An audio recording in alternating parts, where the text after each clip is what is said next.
I think having having good people around you is everything, right? So I could point to so many different conversations. I mean, even as early as high school, to be honest. I'm coaching at Elk River High School right now because they had a lot of those pivotal mindset shifts. I was going down kind of a weird path. I was in a bad relationship in kind of middle school, high school, and I had two conversations with my head coach of our football team that Okay. I told him like this changed my life because he essentially um, this he laid out where this is where you could go with everything you have. I see this in you, but you Mhm. have a choice right now. You could go this way or you could go this way.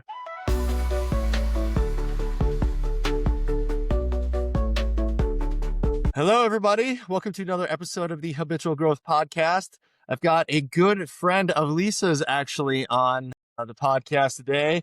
And as I get to know Mr. Jalon, this has become a pretty special conversation that we're going to have. So today we're going to be talking about reinventing oneself. And I know, at least for me, I have a couple of my own stories of reinvention. But Jalon, I'm really excited to hear about you and where you're at in your career and your personal life journey today. So, with that, would you mind introducing yourself to the audience? Yep.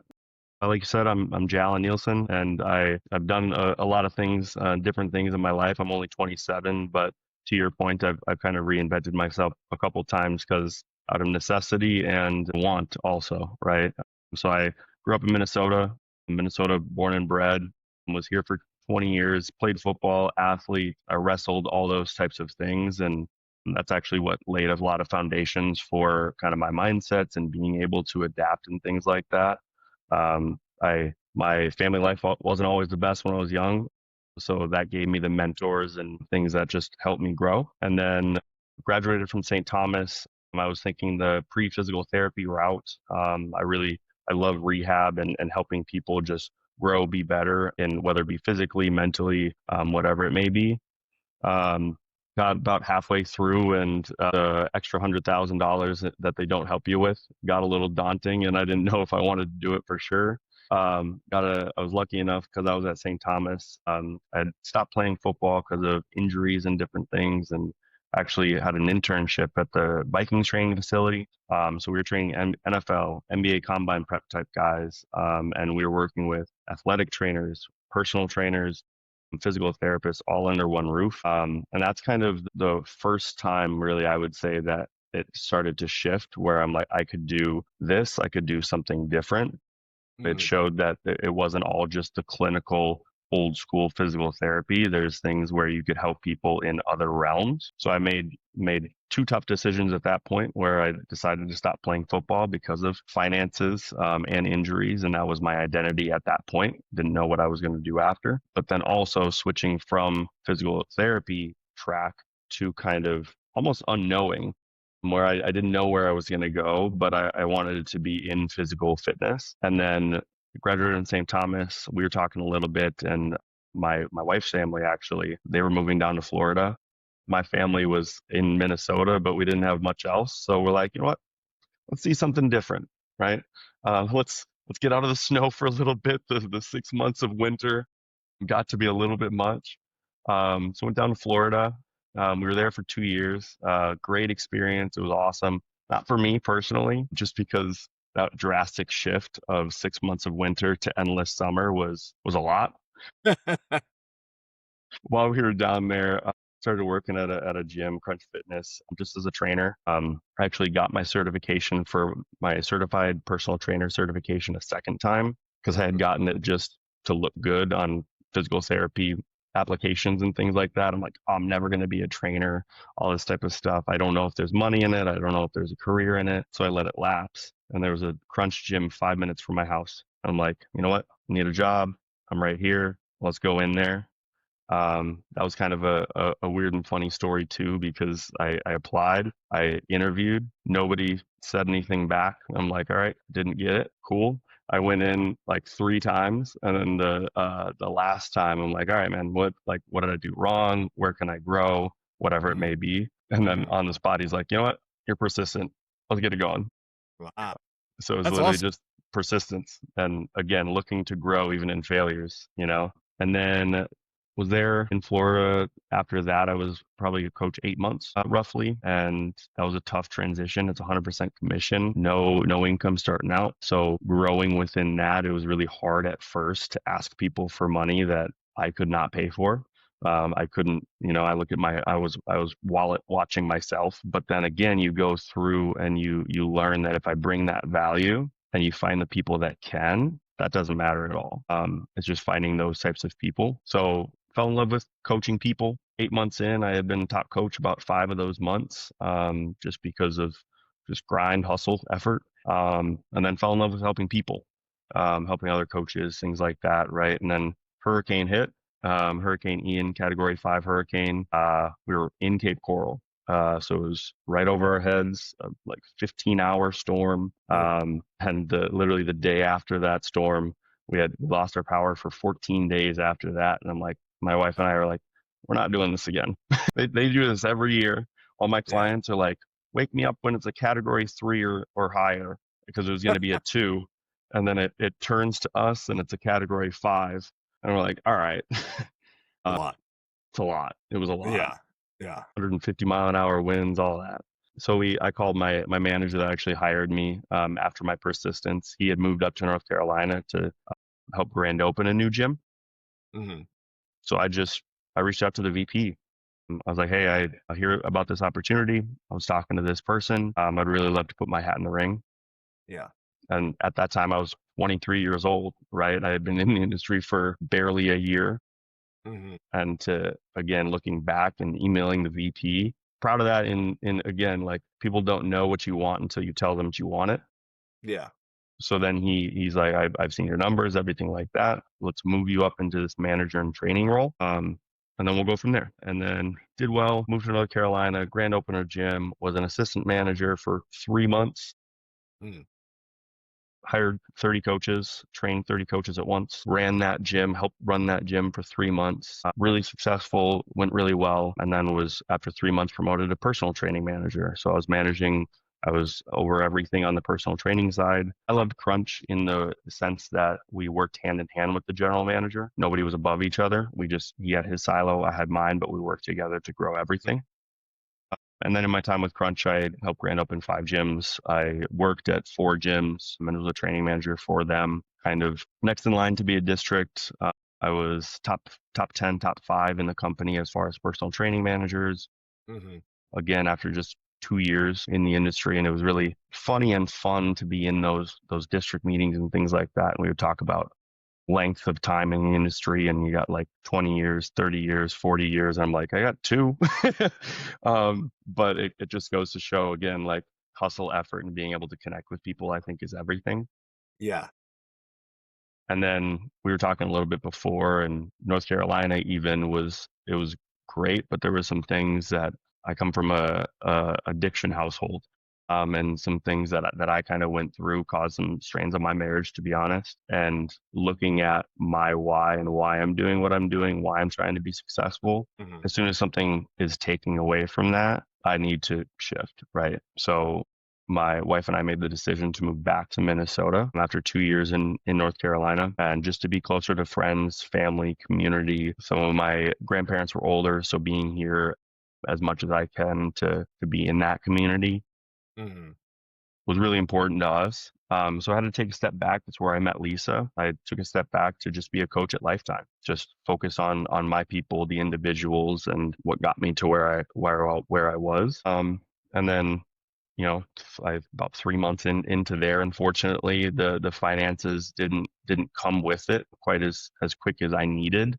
Mm-hmm. Love Lifetime, love the structure, love the people, but timing just wasn't right.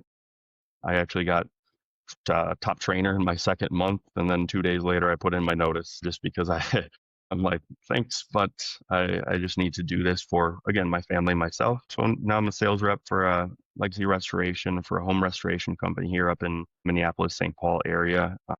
It's a different way of helping people. I'm going up on roofs for completely free. We don't take anything. It's just finding damage and helping them through that process, right? So a lot of different mindsets, a lot of different journeys that I've flowed with, obviously, and growing every day. Yeah, that's awesome. I love that story. Thank you for all of that context. Hmm.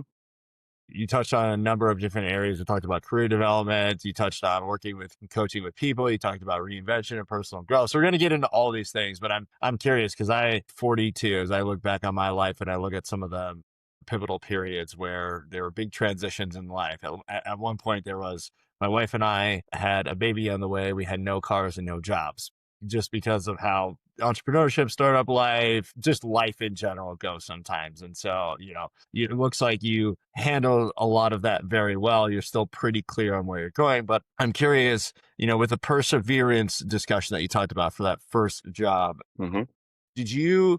was there like a pivotal moment that really challenged your thinking and you were like, hey, this is for surely the direction I want to go, or this is, hey, now I just experienced this perseverance and asking for what I want that accelerated that professional growth because you grew really fast in the Right. industry as you mentioned, right? So was there Yep. one pivotal moment? Was there a couple of scenarios or a skill set that really stood out to you? I think having having good people around you is everything, right? So I could point to so many different conversations. I mean, even as early as high school, to be honest. I'm coaching at Elk River High School right now because they had a lot of those pivotal mindset shifts. I was going down kind of a weird path. I was in a bad relationship in kind of middle school, high school, and I had two conversations with my head coach of our football team that I Right.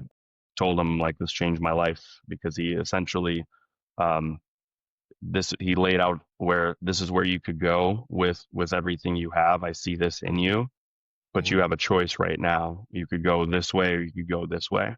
Yeah. And it was funny because I had my best friend at the time, same conversation because we had actually just gotten caught. We were smoking weed and we got suspended, all this type of stuff. And he went one route and he was like, screw this, screw you, all this type of stuff. But for me, it was like, no, this is the moment that I grow. This is the moment that even in a failure, I get better. So I think that set the foundation for it. But then also once then I got to Crunch, I think there was my first two managers were really pivotal in that, in the sense that the first one, he taught me all of the business things because I was coming into it completely new, completely. I just want to learn as much as I can. Yeah. So I think coming in with that humility and growth mindset where I'm going to take as much off of your plate as I can because I want to learn how to do it because I learn by doing. Hmm. So he would sit me down. This is how I'm looking at the business. This is the numbers. This is breaking down by quarter, the 90-day forecast, everything like that Hmm. from an early time. I Yeah. think were huge. I think the most pivotal moment for me were, I guess, two. The first one was that commission shift, right? Where like there was a moment where I almost stopped. I almost quit because I'm like, I don't know if I can do this, right? I don't know if I can ask people for almost $1,000 a month when I'm like, this is an astronomical price to me right now. Yeah. But having a conversation at that time, it was with my wife, um, and talking to her about what I had done, right, in whether it be sports, school, whatever it may be, and her being that wind in my sails, right, and being like, well, how can you make it you, right? How can you make sure that you're still helping these people? Obviously, people are doing it, people are succeeding, right? Yeah. So how do you figure out how to make it work for you? And that kind of led me into when I got to leadership, right? When I made that transition to manager in training, that same Hmm. manager, the first day I was manager in training, he stepped back and he's like, all right, it's your ship, run it. And he wasn't going to do anything for like, Mm. I think the whole week, just because he's like, and now it's all these people that were my peers. Now I need to lead them. They've all, again, been in the industry longer than me. Yeah. And now I need to tell them what I think they should do. Hmm. And that was a hard shift, because I'm always, I want to be connecting with the people. I'm never like a lord over you boss type guy. I want to go with everybody, right? But when it's 100% commission adults, you can heavily suggest at most. Um, so so literally after that first day, I told him, I'm like, man, I don't know if this is for me. And he's like, this is your first day. I'm like, what do I know? I just need to vocalize that just so I can take that step back. Yeah. Because I think what I was trying to do in that moment was I was trying to be him. I was Mm, trying to be who he was as a leader, not who I am as a leader. So finding out again, how can I bring Jalon to this? How can I, yes, not be, feel like I'm above people, but yeah. go with people? And then my second manager in North Carolina, he kind of opened those floodgates essentially because he owned 3 gyms in Chicago. He had over $1 million in his bank account. He was just doing it for the love of everything. So Yeah. he was very much just himself, unfiltered, cool, down to earth, and that really gave me the confidence to just be myself. And one kind of just anecdote a little bit, one of our district managers who managed he was actually managing 13 gyms at the time. And he Mm, said between the, when I started as an assistant manager to 3 months later when I was being promoted to a personal training manager, he said it's a completely different person I'm talking to. Right? wow. Because I felt like I could just be me. I wasn't trying to be something else. I had found kind of my way. So that's the That's amazing. biggest thing that I would say in those pivotal moments. It's taking a step back, looking at, yes, this is really hard, but how do I make it me? Yeah. I know I've been talking, but one of the most pivotal books for me was actually at St. Thomas. It's called The Obstacle is the Way. Mm-hmm. And I forgot who wrote it, but we listened to our coach read it to us. And Yeah. the message is there's so many people that try to go, around obstacles, jump over them, go left, right, whatever it may be. But sometimes the best way is just through that obstacle, figure out Yeah. a way and then grow from it. And I Yep. think that just helped me a ton. I love that. That was, and I'm glad you took your time in explaining all that. That was really helpful. And it sounds like I want to peel back the onion a little bit in terms of when you stepped into that leadership role and you're like, it's Mhm. not for me on the first day. Like, Right. obviously that's hard, but let's think about, a lot of our audience members have been individual contributors. They move up to manager, and that's a really hard jump for a lot of people, myself included. So what went well and what didn't go well when you kind of took that on? Let's talk maybe about the first week, because you're talking about big lessons that you learned, and I love that. But in that moment, right, we have that self-doubt. We're like, ooh, I don't know if I've been here. I don't have the tenure. I'm telling this person who's 20 years older than me what they should be doing. What was that like for you? How did you overcome a lot of that? To your point, it was very uncomfortable, especially in that gym where these are people that they've known me just as a coach. They've seen me grow. So, in not quite having the self confidence in that space yet, it was uncomfortable to then ask them to do things that maybe they had helped me with or stuff like that, right? Shifting that mindset into, yeah, maybe they helped me with this, but this piece of my experience or knowledge or whatever it may be, I know it can help them. So it was uncomfortable right then, but then talking to them also and asking, what do you need from me? Because I think the biggest lesson I learned very quickly was not everybody has my mindset, not everybody has my work ethic, and not everybody wants to go and grow as much as I do and as fast as I do, right? Right. So kind of having those conversations whenever I took over a gym, and this kind of started there, I would sit down with every single teammate, team member, ask them where they at, where they want to go, and how can I help them. As long as I know those 3 things, I know I can help you, and then I'm going to give you that time to do it. So it's taking that time to truly connect with them, learn both from the experiences that we've had together, but also Mhm. my personal experiences that I can help you through. Okay, that's good. I like that a lot, and I'm glad you brought up the mindset thing, because there's an interesting correlation between customers that you're helping, but also teammates that you're helping. And when you're in a position where, hey, I'm new, maybe I have imposter syndrome, right? I shouldn't be here. I don't have enough tenure, and then you have to turn around and act like you do to client or somebody else that you're leading that's on your team. But let's talk about let's talk about both the clients as well as your fellow trainers that you Mm-hmm.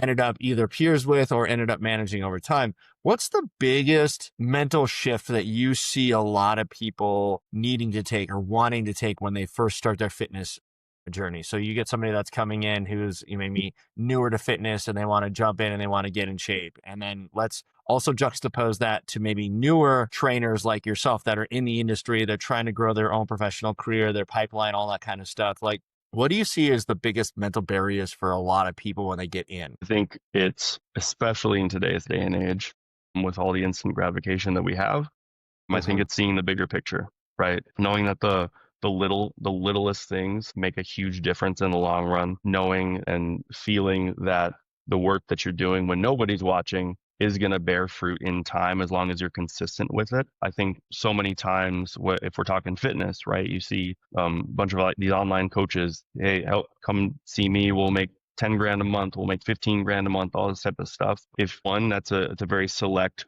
group of people, and that takes a certain amount of effort, consistency, and growth in that. But people are expecting that day one, right? They're not expecting to put in that daily effort, that hourly effort, whatever it may be. And then to go with that, I think doing the things that you maybe don't want to do. Marshawn Lynch has a great quote: "Do the things that you hate like you love it." Right? And that'll just help you grow and make sure that you can get to that next level. So kind of seeing that all these little things, they matter in the grand scheme of things, in the grand scheme of my life. How do I use them and do the things that I hate to make sure that in time I'm doing the things that I love, I'm living the life that I want to. That's right. That's awesome. And how has that changed your philosophy? So like you Hmm. personally having that experience understanding, hey, I need to be a little bit more authentic now. I can't just replicate what my previous coach or my previous manager was doing. Hmm. Because that's been an interesting path for me as well. Like I've found myself doing that a lot. We emulate the things that we like in other people. And in reality, that's not how we lead ourselves or others the best. So how has maybe coaching, how has a lot of this experience changed your philosophy over time? Hmm. Um, I mean, in so many ways, I think that it's settled me in a lot of ways, right? In the sense that I'm a type of person, and therapy helped with this too, but I'm a type of person that I think everything that I do is bad in the sense that I want it to be better at all times, right? So then when I was coming in, I think I was so in my head about I need to be perfect, this needs to be perfect, I need to have the best words, I need to have the best advice, all this type of stuff. But learning that we're all learning that we're all growing. And it's not about taking the perfect step. It's about taking a step and then Mhm. learning from it, right? I feel like so many young leaders or people that are going into different fields or whatever it may be, I think that you get paralysis by analysis, right? Where you don't know the next step. You're getting that imposter syndrome where it's like, I don't know if this was me, but you're not going to grow. You're not going to learn if you don't take that next step. If it's a wrong step, that's okay. Learn from it and keep moving. If it's the right step, sweet. Let it boost that wind in your sails and keep going and learn from it. I think those are the Yeah. biggest things. That's great. And I think you kind of already answered this next question, but it's in a parallel track, which is what does it take to be an effective coach, right? And you can talk about this in the sense of being, an elite athlete, right? Working your way up through that system. You can talk about your early growing as a coach when you just got into fitness, and you can talk about it now as you're kind of reinventing yourself. But what does it take to mentally be like an effective coach for somebody? Is it the patience? Is it the perseverance? Is it that understanding that you just had shared a little bit earlier? I think it's meeting people where they're at. I think that's the biggest thing, right? Whether you're talking a client and they're at a space where you'll have people that I don't want to touch any free weights. I only want to do bands, or they're in this kind of mental headspace that their experience has brought them to. If you come in and you're like, no, we're doing this, period, done, end of story, they're not gonna be a client for long, right? It's meeting them and starting their journey where they're at. I explain this to my clients all the time. Everybody in the gym is on the same journey, right? It's just where on that journey are you, right? And everybody's journey is a little bit different, but it's the same one. It's self improvement, self growth, right? So kind of finding out where they're at through asking questions about where they're at mentally, what do they want, everything like that. I think that's huge. And then as far as leading people, kind of already touched on it, but knowing their why. I'm a big Mhm. why guy. Knowing Mhm. what drives them, what brings them passion is super huge. Knowing where they struggle, where they need help, and then also where they want to go. I think those are the biggest things to understand, because that helps you with connect with them, which is another thing that's super huge to be a really good coach. You're connecting with this person. Life is relationships, Yeah. right? And that's the thing that I'm grateful at having worked in sales. Yes, sales gets a bad connotation, everything like that, but it's really about building relationships and knowing people and where they want to go and then being that catalyst to get them there. So I Yeah. think having that mindset where I am the catalyst to get you where you want to go from wherever you are. And I'm not going to, yes, I have my thoughts, passions, those types of things to kind of get to bring in the last question too. Like I was so black and white from a book in the beginning, but now that I know that training is all gray, right? Yeah. There's no one right way. I've seen people do carnivore diets and it's worked. I've seen people do the opposite, right? And it works for them in whatever sense. Yeah. So it's not taking anything away from people. It's building them up from wherever they're at. That's awesome. That's a great answer. And obviously you've spent a lot of time doing that. I'm always curious when you go in, if you keep, hey, you don't want to do a band workout, but it's really important to get the results that you want. But you obviously don't say that out loud. So it takes Right. it maybe a couple of sessions and you start to weave them back Exactly. in. You ever deviate your goal, your personal goal for somebody if the resistance is too high though? Maybe they don't want to go down that fork in the road. They want to go right, they want to go left. Like, do you sometimes have to go down that with them? I think yes and no. I think it gets to a point once you've built that relationship, um, to have, and this is another thing that, especially my last gym that I was at, because I was a training manager. They were the top club, all 30 plus when I'm 24, 25, right? And like we had Army, Marine, like those types of people, right? So having those real conversations, not sugarcoating anything, making it make sense to them, right? We've done this now. Say we're using bands, right? We built our connective tissue, we built the small muscles, all this type of stuff. We could keep doing this. You'll see some results. At least you're in here, which is positive. You're getting your heart moving, everything like this.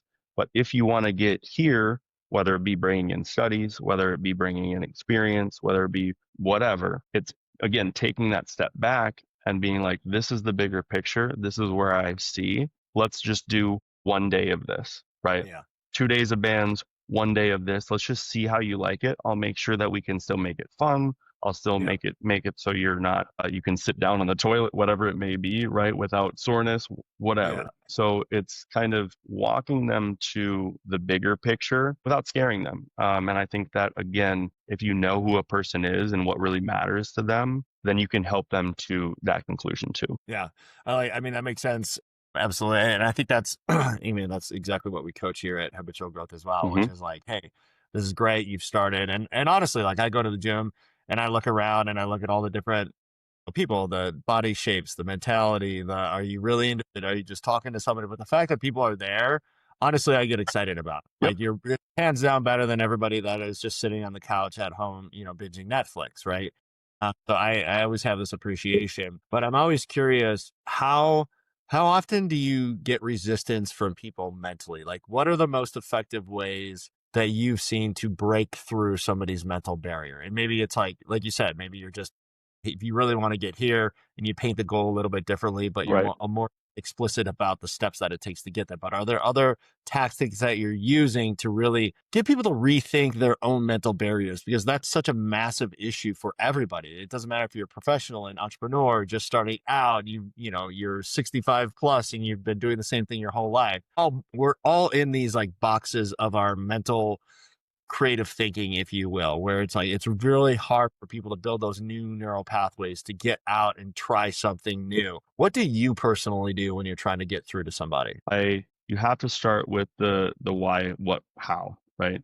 Or why, how, what, right? Why am I talking about this, right? This may be different from your thinking, but this is the purpose. This is why I think it's important. This is the evidence that I have, whatever it may be. This is the how I would explain, or maybe it's like why switching from bands to something else, right?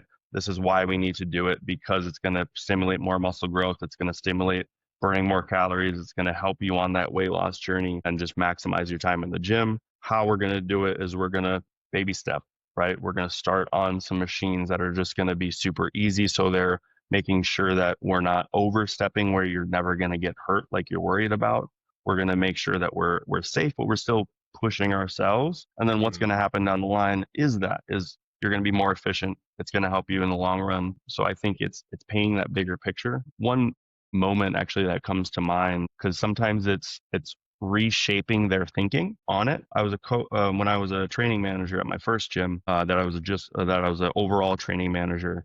I had a really awesome coach. She was one of our 5 best coaches were women, and they were just badass women. And I wanted to keep them. I was new, and she was just awesome. But when I got there, nobody wanted to be in leadership. It's a corporate gym, so it's go, go, go. Sometimes it's turn and burn and things like that. So it can kind of make people feel capped or sometimes overworked if not led the right way. So she came to me, and she's one of our top coaches, and she's like, I think that I'm capped. I think my time is, coming to an end at Crunch. I think that I want to shift to online coaching. And so we had a conversation in, again, shifting that mindset, right? I'm like, okay, completely fair, right? If your time is capped, it's limited here. I don't expect everybody to be here forever, right? Yeah. But let's just maximize the time that you do have. Let's shift our thinking about our people here instead of feeling like it's taking away from your time, your future, which is kind of where she was. Let's make sure that your time here is helping grow that future, right? Let's get clients here so that you get better at getting clients online. Let's write programs that you can use for your online clients. And those online clients, you're not there with them every single day. You're not there correcting their form, feeling out how they're feeling about the program. You're just sending it to them, and you check in every once in a while. So you can use this time to really bulletproof these programs with real live people, right? And it can help you once you do go down that route, whenever it is, right? You'll just be better set up for that success. And then that shifted her mindset, which is like, okay, yeah, cool, I can do that. Yeah. And then now, 2 years later almost, she stayed with Crunch. She's at a Crunch in Texas. She's still with the gym because of just her outlook on her everyday life there. So she's succeeding online and she's succeeding in person just because of a mindset shift. Because again, just taking a step back, understanding like, I get that you're feeling this way, right? I understand that. But like, let's just think about it this way and then map out where we can go from there. Yeah, that's great. That's awesome. And that's a really good example. I love that. Let's talk about you for a little bit. Let's talk about reinvention. So I think it's one thing to reinvent yourself in the same industry. You've now moved into different industries. Can you talk about, let's just talk about the difficult stuff now. What's been the hardest part? Like when you have to go in and basically feel like you're starting from scratch, what does that look like? What's the process been for you? I think it's gotten easier as I've done it more, right? Just in the sense, like I was talking to my mom actually before I switched into this one, and my previous manager that I was talking about, but kind of they both touched on how I've grown at growing or changing and things like that, right? Yeah. But I think at every turn and change, that imposter syndrome is loud, right? You're with people who have been doing it for longer than you. Again, when you're wanting to be highly successful, you're very critical of everything you do. So feeling like, can I do this? I think is the hardest thing sometimes. I think that voice was a lot louder when I was younger. First getting into the industry, and I mean, football, I literally cried because I didn't know where I was going to go, right?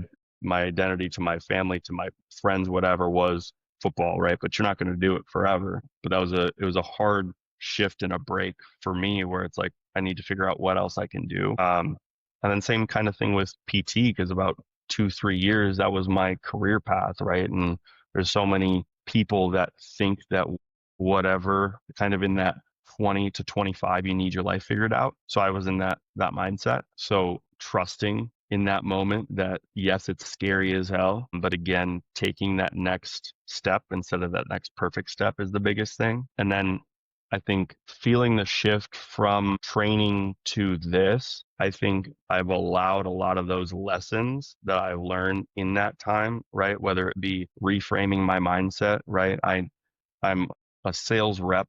I'm helping people in just a different way, but taking those things that I've learned, the connection to people, the figuring out where they're at mentally, the conversing with them and having fun with them, making them laugh, are all Yeah. things I know I can do in whatever realm, right? And now I'm to a point, and I said it when I actually interviewed with Crunch the first time, and now I believe it even more. I think that and we can do whatever we want to do as long as there's passion behind it, right? You're willing to work and put the effort in and you're going to be consistent with it, right? Yeah.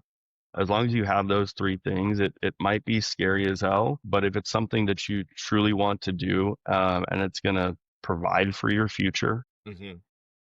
then do it, then go for it. Obviously, there's other factors and things like that, like family and finances and things like that. But I think that grounding yourself in your why am I doing what I'm doing? Why am I learning this? I think is everything. Yeah. I agree. I think asking yourself the question, and it's a reality, when you reinvent yourself, it does get easier over time, but the negative voices never go away, which is really No. fascinating to me. It's like Yep. you can have the most experience, but you'll still get butterflies. You'll still have that question like, hey, I did this, I was super successful, but now this is a different industry, a different team, and different people.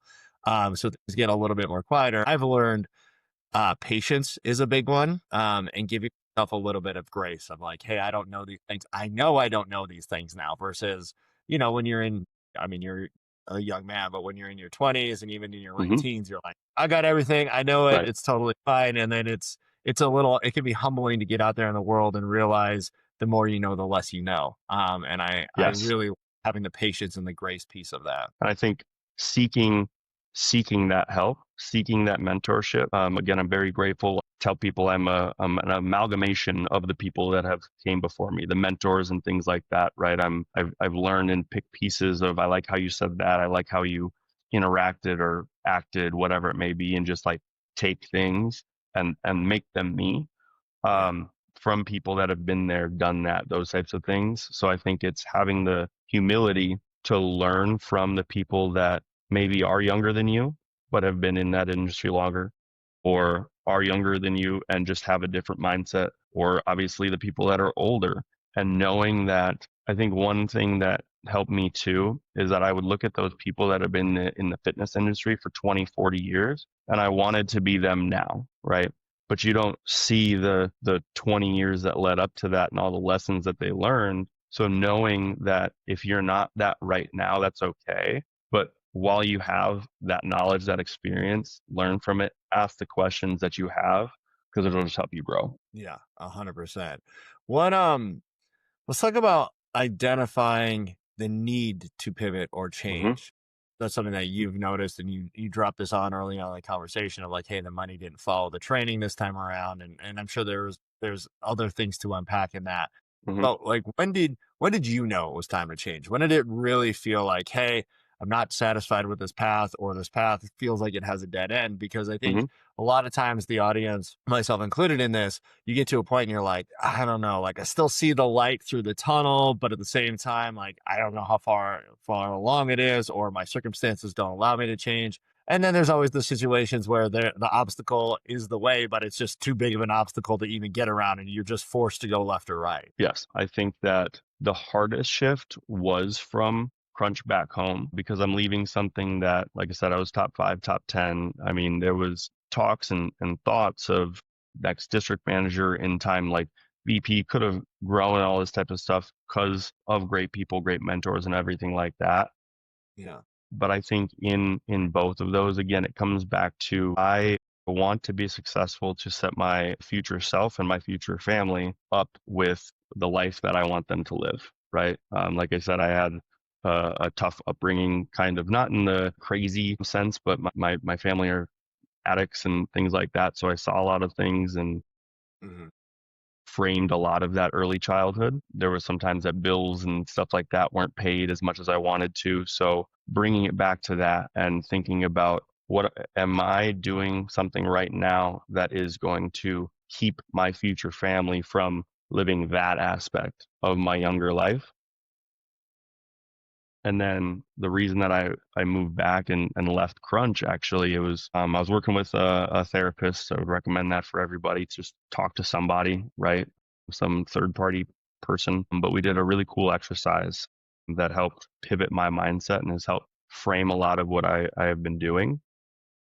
She knew I was an athlete and everything, and she's like, "All right, we're gonna do something." So I'm working at that time. I was working between 60 and on the worst weeks, 90-hour work weeks. Right, I was just going That's a lot. just because the gym is always open, right? I'm always willing to be there for my people. But it's taking that time from my wife, from the things that I want to do outside. So we did a bracket. It was around March last year, I think it was. She's like, come up with 32 or 64 of your small joys, right? Things that make you happy, right? Could be hanging out with your wife, walking your dog, seeing your dog, playing football, whatever it may be. Yeah. Come up with as many as you can. We're going to make a bracket, and then we're going to Mm. pit them up against each other and see kind of like what your number one is. I'm like, all right, cool. All right. And it was awesome to like kind of break it down and really, one, just unpacking like what really makes me happy, what brings me joy, what do I love to do, what do I want to have in my life, whether it be now or 30, 40 years down the line. And in doing that, where I would get in pockets where I'm like, oh, this. There was about a quarter where it was like all like snowboarding, sledding, Minnesota type things that I physically couldn't do because I wasn't there. Yeah. But the biggest thing, and I started the next session with this, I told her, I'm like, the biggest thing that I got out of this, I may be doing a quarter of this, if that. Yeah. Right. And these are all the things that make me really happy, that bring me joy, that bring me passion. Yeah. And she's like, cool, you got the point of the of why we're gonna be doing this. Yeah. Um, Yeah. Yeah. so that just kind of shifted where it's like, okay, now that comes into all my decisions where it's like, how is this going to help facilitate that? Because if I feel better, if I'm more happy, if I have more passion, I'm just going to be better at whatever I do, right? Because I have this outlet, because I'm not always doing that thing. So, and a big thing with that was having that being able to live life, not falling back into that I need to work 60, 70, 80 hours because I want to be able to, travel. I want to be able to see things and do things. Yeah. So then once I got to Lifetime, I saw that I held my schedule very firm, right? Lisa will probably tell you that, right? I'm out at 2:30 at the absolute latest. I'm gone. I have the rest of my day, which was nice. Yeah. But at the same time, as I looked at the top trainers, as I looked at, I'm a big forecast guy, right? If you've been here Okay. for a year, 10 years, 15 years, and this is how many clients you have, this is what you're making, and it's not where I want to be, then I just can't be there, right? Yeah. Just I need to find something that I can do, I can be.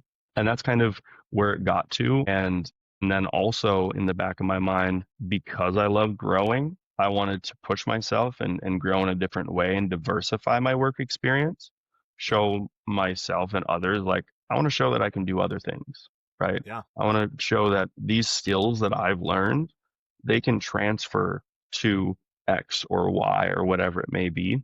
So it's kind of this last shift was a little bit of both of those. Was like I want to keep this joy. I need to increase that income to be more financially free and more financially stable. Hmm. But also one of my last two joys were it was time with my wife and then things that raise my adrenaline essentially, which could be crazy things, fun things, whatever. But for me, that's growth, right? You Yeah. said butterflies, right? When I go into something that kind of scares me, that's cool, right? It's something new. It's something that I can grow from. Yeah. So then kind of leaning on that too and seeing where that could take me. Yeah. That's awesome. Yeah, I get all of that. I feel like it should be mandatory for everybody to reinvent themselves at least once in their life. And I think that because you learn so much in the process. And not only do you learn about yourself, but you also learn to have I think a little bit more patience for people, ask the next set of questions. But you said something that was really important, which is like I had to look at my value system and realign it. And I wanted to be over here, but I'm looking at the data and I'm forecasting in it. There's no way I can actually get to the place that I want to in this position. Sometimes it's, addiction that takes over. Sometimes it's a divorce that you becoming. But also I think, I love the quote by Marshall Lynch. There's one that I use for Mandy Frisell all the time, which is like, there's no growth in the comfort zone. You have to get uncomfortable, you have to push yourself to the next level. And it doesn't, a lot of people hear that and like, I'm not going to work 120 hours a week. And it's okay. You don't have to work it, but are you working on the right things for yourself to Exactly. get to that dream that you want? And I liked how you repositioned that when you were using forecasting, you were looking at where you were at. You were saying, hey, I probably have to reinvent myself because I'm missing out on all these life things. And too often people spend decades in the wrong job for them, right? And it's just like I get a paycheck and I can't go challenge the status quo. And I think that's how people become really miserable. I think to live life, you really have to reinvent yourself and go internal, not external, right? Yes. And that's where we really focus on the mindset shift, because it starts with you, it starts with me, it starts with us saying, hey, this is what we want to get. It's probably going to be tough. I'm going to look like an idiot, but I'm going to be able to get there. I'm going to go down this path and I'm not going to stop until I get to that point. I think it's so huge. And yeah, I think learning from those experiences and making sure that, because that's where my biggest peeve and sadness in life is people with a fixed mindset, right? That's why I love your name, habitual growth, right? Because I feel like, and I touched on it earlier, I feel like we can be good at whatever we do as long as you have that consistency, that intent to be good. And that doesn't mean that you need to spend 120 hours a week. It's just cool. If you have 40 hours a week, are you maximizing the hell out of that 40 hours a week? And knowing those things, but then also I think stepping out of that comfort zone builds that confidence in being able to do more. And every time you step out again, we're going quotes, but Alex Hormozy, one of my favorite quotes is confidence comes from having a stack of undeniable proof that you are who you say you are, right? Yeah. So you gain more confidence. If you're in a place where you're like, I feel like I'm stuck in my 9 to 5, I feel like I'm stuck doing X, Y, or Z, taking a step back, looking at where do I want to go, and taking that first step, that first leap, they'll get easier. Those steps will get easier and easier to take. I made the joke with one of my managers. He's like, it's always going to be scary because the more steps or leaps that you take, the leaps are bigger, right? Yeah. Because you're gaining more confidence, you're taking bigger steps, taking bigger leaps because you've done it before. So it's always like, it's kind of like in the gym. Workouts are always going to be hard because you're always making them harder, right? But like, that's where we grow the most. Yeah.